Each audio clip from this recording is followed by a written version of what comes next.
On the coldest night Pinebrook had seen in decades, a battered German shepherd staggered into a police station, drenched in blood and snow, carrying a baby on his back.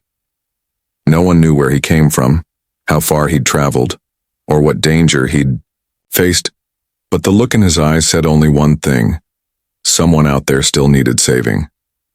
If you're new to the channel, be sure to subscribe, like the video, and tell us where you're watching from in the comments below. Now, let's jump into the story. The wind howled through the empty streets of Pinebrook like it had a score to settle. Snow lashed against the windows of the small-town police station, the kind of sideways snow that meant trouble was close behind. Officer Nora Linden sipped her third cup of instant coffee, her hands wrapped tightly around the warm mug. Her shift was nearly over, but she knew she wouldn't sleep even if she went home. Storms like this made the whole world feel uneasy. At the corner desk sat Arthur Dale, the new guy, fresh from the academy and still treating every quiet night like it was the calm before a Hollywood-style heist. He fiddled nervously with a flashlight, pretending not to yawn. Nora gave him a sideways glance. "You look ready to arrest the coffee pot." Arthur shrugged. "Just feels like something's coming." He wasn't wrong. At exactly 3:42 a.m., a loud crash echoed through the front lobby. Nora jumped, coffee sloshing onto her desk. Arthur shot up, already reaching for the weapon at his hip. "What was that?" he asked, voice tight. Nora stood slowly. "Let's find out." They walked toward the glass doors that led to the lobby. The wind had blown the outer doors wide open. Snow had blown in, creating a wet, messy trail across the tile. But that wasn't what stopped them in their tracks.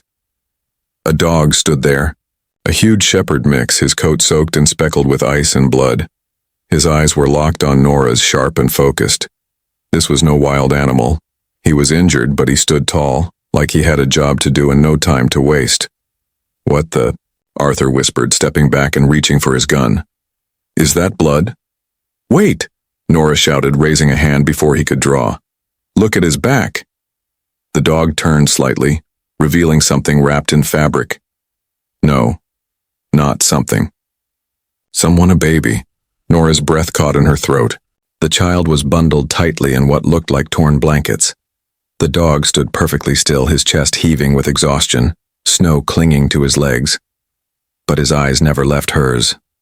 Arthur blinked. Is she? Nora rushed forward, ignoring the cold blast of wind that hit her. "Don't shoot," she said softly, mostly to Arthur but partly to herself. She knelt down, her voice gentle. "Hey, buddy. You made it. It's okay." The dog didn't flinch as she reached out. He lowered his body just slightly, allowing her to check the bundle. The baby whimpered, a high, weak sound, but she was breathing. "She's alive," Nora whispered. "She's cold, but she's alive." Arthur stared in disbelief. "Did that dog carry her here?" Nora nodded slowly. "Looks like it." The dog stepped back and looked toward the door again. Then back at Nora. Back to the door. His message was clear. "There's more," Nora muttered. "He wants us to follow him." Arthur scratched his head. "This doesn't feel real." "It is," she said, already wrapping the baby in her jacket. "Get the medical kit. Call dispatch. We need an ambulance here right away." As Arthur scrambled to follow her orders, Nora turned back to the dog. He was bleeding from one shoulder, limping slightly but still alert. "Still ready?" "You're not just any dog, are you?" she said, her voice soft. He gave a low bark, not aggressive but firm. Then he stepped back again, eyes fixed on her. "You want to go back," she said, "to whoever's still out there." The dog gave a short, sharp bark in reply. By the time the ambulance arrived, the baby had warmed up and stopped crying. The dog stayed near but never tried to leave, not until the baby was in safe hands. As the medics loaded her into the ambulance, Nora stood outside in the snow staring at the dog. "Who are you?" she whispered. The dog sat in the snow, chest rising and falling fast, but never once looking away. That night in the quiet storm-struck town of Pinebrook, something extraordinary had arrived. Not a criminal, Not a storm victim. A hero. Covered in blood, dragging a baby's life across a frozen town. This dog had done the impossible, and yet, as the station lights flickered in the storm, Nora had the unsettling feeling that this was only the beginning. She looked down at the dog again. He was already standing, looking at her like she was the one being slow now. "All right, partner," she said, grabbing her jacket. "Show me where you came from." The night before the storm hit Pine Brook with full force, the Thorp family sat in silence around their small kitchen table.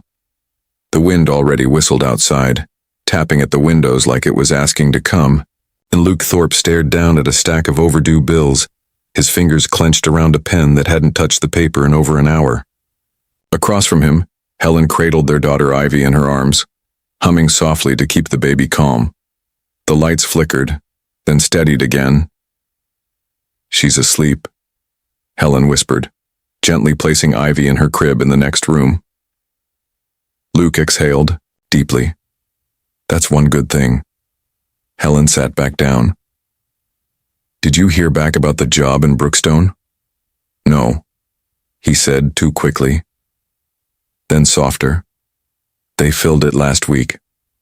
Helen closed her eyes. "We're out of time, aren't we?" Luke nodded. "There's an apartment in town. Cheaper. But it's no pets." She looked toward the hallway where Barkley, their loyal shepherd mix, lay on the floor. His ears perked slightly, though his eyes remained closed, as if he was listening without wanting them to know. "He's not just a pet," Helen said. "He's part of this family." "I know," Luke said, running a hand over his tired face. "But we have Ivy to think about. Her food, her clothes. We can't afford to keep the house in Barkley. And if we lose this place..." Helen didn't answer. She didn't have to. The fear in her eyes said it all. "I'll call the shelter in the morning," Luke added. "The no-kill one." Across the room, Barkley lifted his head. His amber eyes locked on them for a moment, then drifted toward Ivy's room. He stood, stretched silently, and padded over to the doorway of the nursery, lying down just outside it like a furry guard. That night, as snow began falling harder, the storm warnings grew louder. Wind speeds were expected to hit dangerous levels, but inside the Thorp house all was still. Luke and Helen, exhausted from worry, fell into a restless sleep. Barkley did not. He remained at his post outside the nursery, eyes sharp and ears flicking at every creak and whistle. Around 2 a.m., he stood and walked from window to window, sniffing at the corners, pacing slowly like he was checking perimeters. Then came the sound, a deep crack from outside. Barkley froze. Another snap. Then the groan of wood under pressure. He bolted back to the nursery, placing himself between Ivy's crib and the large window. At 4:38 a.m., the ancient oak tree behind the Thorp house finally gave in to the wind. Its roots, loosened by years of slow decay, ripped from the frozen ground. The crash was deafening as the tree crashed through the roof of the house, splitting it like a matchstick. Luke was jarred awake, already moving before his brain fully understood. "Helen, Ivy!" They scrambled to their feet, but the house was coming apart around them. Ceiling beams cracked, walls shifted. Helen screamed as the hallway floor tilted, her fingers clinging to the doorframe of the nursery. "I've got you!" Luke shouted, grabbing her waist. But the floor gave way and they both fell in a tangle of wood, dust, and pain. Downstairs, everything was chaos. A support beam pinned Luke's legs. Helen was partially buried, gasping, blood blooming on her side. The air smelled of gas and wet insulation. Water sprayed from a broken pipe. But above them, Ivy cried, and Barkley moved. He leapt through the debris, navigating the shattered staircase with care. When he reached the nursery, the door had jammed in its frame. He threw his full weight against it once, twice, until it splintered enough to let him inside. Miraculously, the crib had landed in a corner, shielded by a fallen beam that formed a protective triangle. Ivy's cries were loud and strong, a sign she was alive. Barkley didn't waste a moment. He tugged at the blanket in the crib with his teeth, freeing it from the slats. Then, with surprising care, he nosed Ivy onto it. He gathered the corners, nudging and adjusting until she was secured in a makeshift sling. Below, Luke, half-conscious, called out through gritted teeth, "Barkley! Ivy! Help!" The dog appeared at the edge of the broken floor. Ivy bundled, on his back. He paused for only a second, then began the most important climb of his life. Down a collapsed staircase past sharp beams and falling debris, never letting Ivy slide. At the bottom, he approached Luke, who reached a hand toward his daughter. "She's safe," Luke whispered, barely able to speak. Barkley barked once, then turned to the broken front door and walked into the storm. The wind was brutal. Snow fell sideways, sharp as needles, and the streets of Pine Brook were silent except for the sound of creaking trees and distant sirens. Power lines dangled like loose ropes, and rooftops disappeared into the storm. In the middle of it all, one figure moved with purpose. Barkley. He was bleeding, limping, and exhausted, but he kept moving. Strapped securely to his back, baby Ivy whimpered now and then, but her little body was tucked tight in a makeshift bundle. Barkley shifted his weight carefully with each step, adjusting his gait to shield her from the worst of the wind. Every time he slowed, he paused just long enough to shake off snow or adjust the knots holding the bundle in place.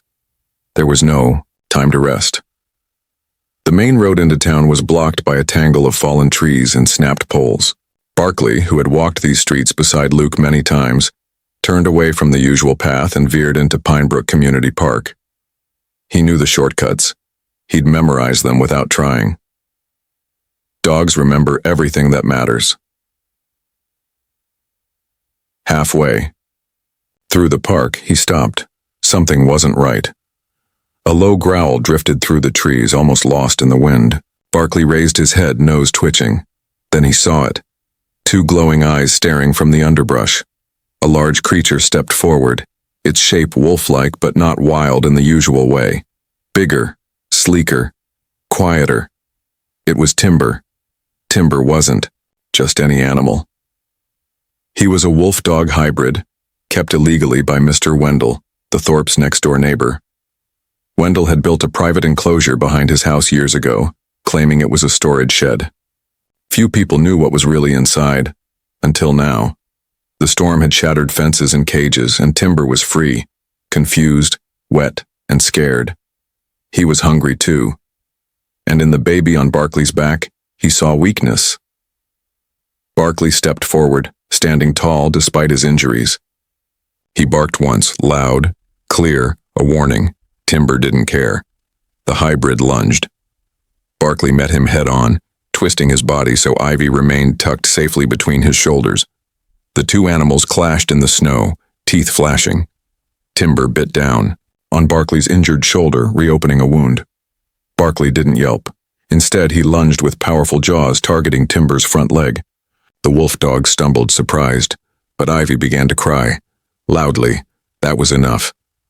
With sudden strength, Barkley surged forward, pinning Timber against a fallen tree.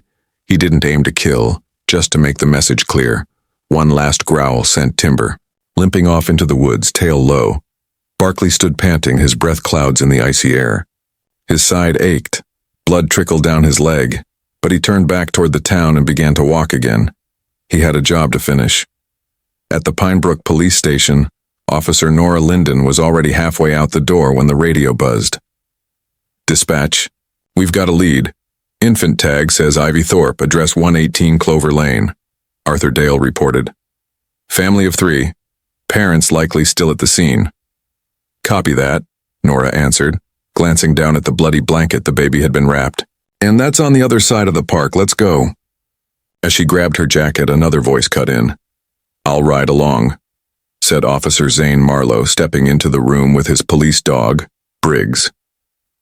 Zane was Pine Brook's only certified canine handler. He and Briggs were used to search and rescue, and he'd never seen anything like Barkley. Briggs approached the shepherd calmly. Instead of posturing or barking, he sniffed him once and sat down, respectful. Zane raised his eyebrows. "Well," he said, "Briggs doesn't sit for just anyone." Moments later, the patrol SUV pulled out into the storm. Barkley sat in the back, swaying slightly with every bump. His eyes were half closed, but when the vehicle turned toward the park, he lifted his head and barked sharply, once, then again. He knows the way, Nora murmured. They followed the dog's signals through blocked roads, flooded intersections, and fallen debris. Every time they got close to a dead end, Barkley would whine or bark, guiding them with eerie precision. When they turned onto Clover Lane, Zane leaned forward. "There," he said, pointing. The Thorp house was barely standing. One side of the roof had caved in, and a massive tree trunk stretched across what used to be the second floor. Smoke rose from a cracked gas line. Part of the porch had collapsed completely. Before the vehicle even stopped, Barkley scratched at the door. "Let him out," Nora said. He bolted toward the wreckage, barking loud and clear. Nora and Zane followed, flashlights sweeping through the mess. Inside, under what was left of the living room ceiling, they found Luke and Helen, barely conscious, trapped, but alive. And thanks to Barkley, not alone. The storm had passed, but Pine Brook was far from calm. The sky was gray and heavy, the streets still scattered with fallen branches and pieces of roofs. But inside Pine Brook Memorial Hospital, the feeling was different. Quiet, tense, hopeful. Helen Thorp had survived the surgery. Doctors had stopped the internal bleeding. She was stable, but weak. In her hospital bed, her fingers twitched every time someone said her daughter's name. "Ivy," she whispered again, her voice hoarse. "Where is she?" Luke, sitting beside her with both legs wrapped in casts, squeezed her hand. "She's safe. Barkley got her out. She's okay." Helen tried to smile, but tears filled her eyes. "We almost lost her." "We didn't," Luke said. "Because of him." Down the hall, in a room usually reserved for therapy dogs, Barkley lay on a folded blanket. His stitches had been cleaned again, and a vet had wrapped his shoulder in fresh gauze. But even bandaged and bruised, he held his head high. Officer Nora Linden sat beside him, gently stroking his fur. "You've done more than most people ever could," she whispered. The baby carrier beside her wiggled. Ivy blinked up at Barkley, her tiny hand reaching out to grab his ear like it was her favorite toy. Barkley gave a soft huff but didn't move away. A nurse peeked in. "Social services is here." Nora stood up slowly. "Let's get this right." In the hospital's family meeting room, the air was thick with tension. A stern woman from Child Protection Services sat across the table, flipping through paperwork. Her name was Mrs. Lefford, and she believed in rules more than exceptions. "With both parents recovering and no immediate family nearby," she said, "the baby should be placed in temporary foster care." "And the dog?" asked a hospital administrator. "He will go to animal control until the Thorps are able to reclaim him," Mrs. Lefford answered, matter of fact. Nora stood. "That dog carried Ivy through a storm. He fought off a wild animal. He led us to her parents. He's not just a pet. He's part of the reason they're alive." Mrs. Lefford raised an eyebrow. "Be that as it may, legal guardianship is not based on heroics." Before Nora could answer, the door opened again. Officer Zane Marlowe stepped in, followed by a silver-haired man in a dark sweater, Dr. Edwin Hale, Pine Brook's head surgeon, and the town's most respected doctor. "I have something to add," Dr. Hale said. Everyone quieted. "I've examined Ivy, her parents, and the dog, and I'm prepared to give sworn testimony that separating them now, especially from Barkley, would cause emotional harm. For all of them." He looked directly at Mrs. Lefford. "This isn't just about comfort. It's about healing. That baby has formed a bond with this dog. It matters." Mrs. Lefford opened her mouth, but he raised a hand. "I've already contacted Judge Willoughby. He's approved an emergency kinship care arrangement. Ivy will stay temporarily with Officer Linden, who is qualified, local, and willing. Barkley stays with her too." Nora blinked. "Wait, he did?" Dr. Hale smiled slightly. "He did. I sent him the footage from the body cam of Barkley leading us to the house. Said it changed his whole view on the matter." Mrs. Lefford sighed and closed her folder. "Very well, this will be reviewed again in 30 days. but the room already felt lighter. 1 week later, Pinebrook gathered in the town square. News of Barkley's actions had spread, first through local radio, then to the regional news stations. But it wasn't just the dramatic rescue that brought people together. It was what came after. The fire department had helped secure what was left of the Thorp home. Neighbors started a fundraiser. Volunteers cleaned debris, brought meals, donated baby clothes. And Barkley? He became the quiet heart of it all.